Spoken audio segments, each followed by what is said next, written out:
बाहर वाले कमरे में रमा जी और उनकी सहेलियों की अच्छी खासी महफिल जमी हुई थी। अचानक बहुओं की बात शुरू हुई तो रमा जी बोली, मेरी बड़ी बहू ज़्यादा अच्छी है, मेरा कितना ध्यान रखती है। मुझे किसी भी चीज़ की ज़रूरत होती है तो बिना ले बोले ही लाकर दे देती है, पर आज तक छोटी बहू ने तो मुझे कुछ भी लाकर नहीं दिया। रमा जी अपनी बड़ी बहू सुरेखा की तारीफ करते हुए बोली। रसोई घर में काम कर रही छोटी बहू रागिनी के कानों में भी ये सब जा रहे थे। पहले तो फिर भी उसे सुनकर बुरा लगता था, पर अब तो शायद वो इन सब चीज़ों की आदी हो चुकी थी, इसीलिए निरंतर अपना काम किए जा रही थी, जैसे कुछ हुआ ही ना हो। पता था चाहे उसमें लाख बुराई ही क्यों ना हो, काम तो उसे ही करना है और नाश्ता बनाकर उसे ही परोसना है, वो भी उन लोगों के लिए जो बाहर बैठकर उसकी बुराई पुराण भी बोल रहे हैं और सुन भी रहे हैं। और फिर सबसे बड़ी बात तो ये भी थी कि अधिकतर खरीदारी सुरेखा भाभी ही तो करती थी। वो तो घर में रहकर घर का काम संभालती थी। जब भी शॉपिंग की कोई बात आती थी, दोनों सास बहू अकेले चली जाती थी, पर रागिनी को तो कोई साथ लेकर जाता ही नहीं था। आखिर उसके पीछे घर का काम जो रुक जाएगा, ऐसे में तोहफे भी तो बड़ी बहू ही खरीद कर लाएगी।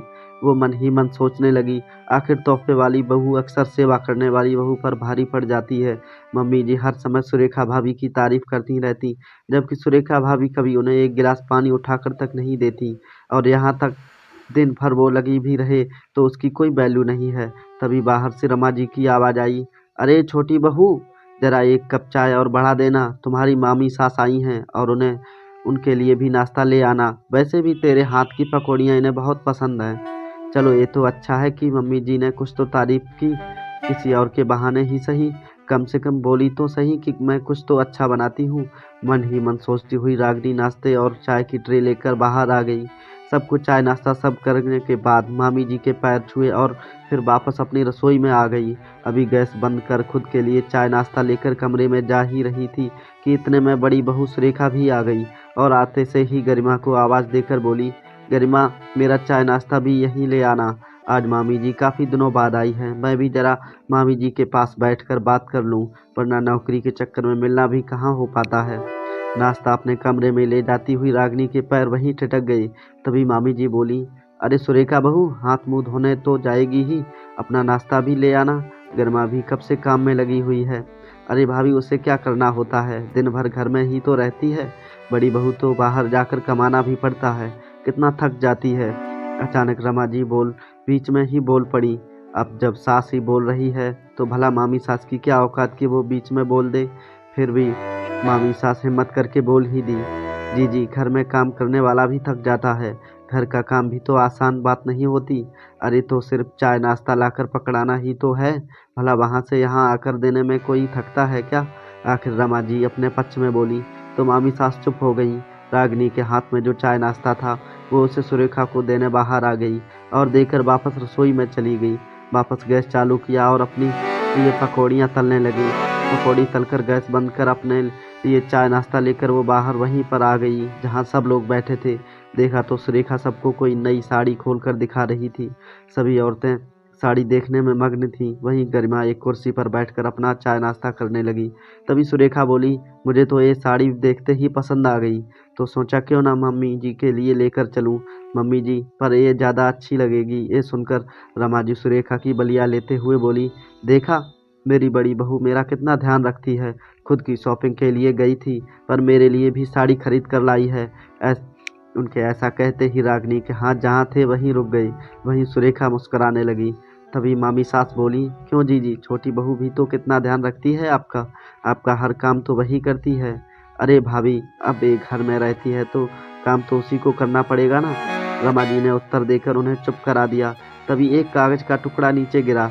रागिनी ने उसे उठाया तो देखा सुरेखा भाभी ने जो साड़ियाँ खरीदी हैं ये उनकी रसीद थी, जिनमें 3-3 हज़ार की 2 साड़ी थी और एक साड़ी 500 रुपये की, पर रमा जी की साड़ी तो 500 की ही लग रही थी। तभी रागिनी बोली, दीदी, आपने आज 3 साड़ियाँ खरीदी थी पर ये तो एक ही है। ये सुनते ही सुरेखा झेंप गई और बोली, हाँ, वो मेरी साड़ियाँ तो मैं तैयार करवाने के लिए छोड़ आई थी ना, पर मम्मी जी की यहाँ साड़ी यहाँ ले आई, अगर उन्हें पसंद नहीं आती तो बदलवानी पड़ती ना मुझे, इसीलिए उनकी साड़ी तैयार करने के लिए देकर नहीं आई। कहते हुए सुरेखा ने रागिनी से रसीद ले ली और उसे अपने बैग में रख लिया। खैर, बात आई गई हो गई। कुछ दिनों बाद रमा जी का पैर फिसलने से फ्रैक्चर हो गया। अब अपने ज़रूरी कामों के लिए भी अपनी बहू पर निर्भर थी। ऐसे में छोटी बहू ही उनकी सेवा कर रही थी, पर अभी भी उनकी आंखों में बड़ी बहू के तोहफे की पट्टी नहीं हटी थी। सुरेखा उनके लिए गाउन खरीद के ले आई थी और उन्हें दिखाते हुए बोली, देखिए मम्मी जी, मैं आपके लिए गाउन खरीद कर लाई हूँ। आपको साड़ी पहनने में दिक्कत होती होगी ना, इसीलिए आप अब से गाउन पहनो। उनकी बात सुनकर रमा जी खुश हो गईं। इतने में मामी सास उनसे मिलने के लिए आईं। उन्हें देखकर रमा जी बोली, देखो भाभी सुरेखा मेरे लिए गाउन खरीद कर लाई है, कितना ख्याल रखती है मेरा। मेरी तकलीफ तो इससे बिल्कुल देखी ही नहीं जाती। हाँ वो तो मुझे दिख रहा है जी। अब आपकी तबीयत कैसी है?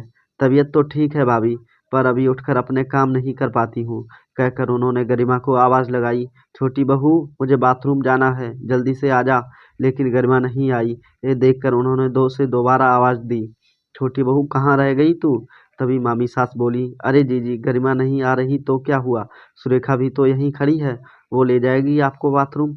उनकी बात सुनते ही सुरेखा सकपकाते हुए बोली, अरे मामी जी मेरा फ़ोन बज रहा है, एक ज़रूरी फ़ोन आने वाला था, बस मैं अभी आई।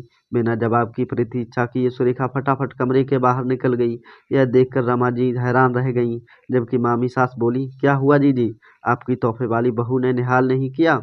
अरे बस भाभी, वो आती ही होगी, उसका ज़रूरी फ़ोन आ गया था, कहकर रमा जी दरवाजे की तरफ देखने लगी। ये देखकर मामी सास बोली, जी आप इंतज़ार ही करते रहो, वो नहीं आएगी।